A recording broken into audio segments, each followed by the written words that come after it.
வில்லேஜ்லேருந்து city வந்து எப்படி உருவானுச்சுன்னா, வில்லேஜில் நிறைய அமௌண்ட் ஆஃப் ஃபுட்டு வந்துட்டு நம்ம விளைவிப்போமா, அப்போ அதை பண்டமாற்று முறை பண்ணுறதுக்கு எல்லா வில்லேஜும் சேர்ந்து ஒரு இடத்துல பண்டமாற்று முறை பண்ணணுமா, அதை பண்ணுறதுக்காக உருவான இடம் தான் வந்து சிட்டி. அதுக்கப்புறம் அங்கேயே வந்துட்டு சர்வீஸ் கொடுக்குறது, அங்கே கடை வச்சு நடத்துறது, இந்த மாதிரிலாம் பண்ணதுனால சிட்டிஸ் வந்துட்டு உருவாக ஆரம்பிச்சது. நம்ம ஊரில் அந்த மாதிரி ரொம்ப அதிகமான ஃபுட் வந்து விளைவிச்சு மாஸ் சர்ப்ளஸ் அப்படின்னு சொல்லுவாங்க. அதனால 4 நாகரிகங்கள் உருவாக ஆரம்பிச்சது நம்ம நாட்டில்.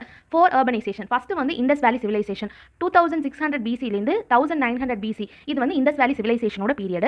அடுத்து வந்து செகண்ட் அர்பனைசேஷன் 6th செஞ்சுரி பிசிலேருந்து 9th செஞ்சுரி பிசி. இதை வந்து மகா ஜன்பத் ஏஜ் அப்படின்ட்டு சொல்லுவாங்க. இந்த புத்தர் இந்த அவங்கெல்லாம் இருந்த காலங்கள் இது. அடுத்து வந்து தேர்ட் அர்பனைசேஷன், இது 10th செஞ்சுரி ஏடிலேருந்து 18th செஞ்சுரி ஏடி. இதில் வந்துட்டு யார் இருந்தாங்கன்னா ராஜ்புத் இருக்காங்களா, அவங்க ஏஜ், டெல்லி சுல்தான்ஸ் ஏஜ், அதுக்கப்புறம் முகல்ஸோட ஏஜுமே இதில் தான் வரும். அடுத்து வந்து ஃபோர்த் அர்பனைசேஷன் 19th செஞ்சுரி அப்புறம் இப்போ வரைக்கும். இதை வந்துட்டு நியூ அர்பனைசேஷன் அப்படின்னு சொல்லுவாங்க, மாடர்ன் அர்பனைசேஷன் அப்படின்னு சொல்லுவாங்க. இது வந்து பிரிட்டிஷ் ஏஜ். இதை தான் வந்துட்டு ஃபோர்த் அர்பனைசேஷன். இந்த 4 அர்பனைசேஷன் ஏஜஸும் தான் நம்ம இந்தியாவில் இருந்தது. தேங்க்யூ.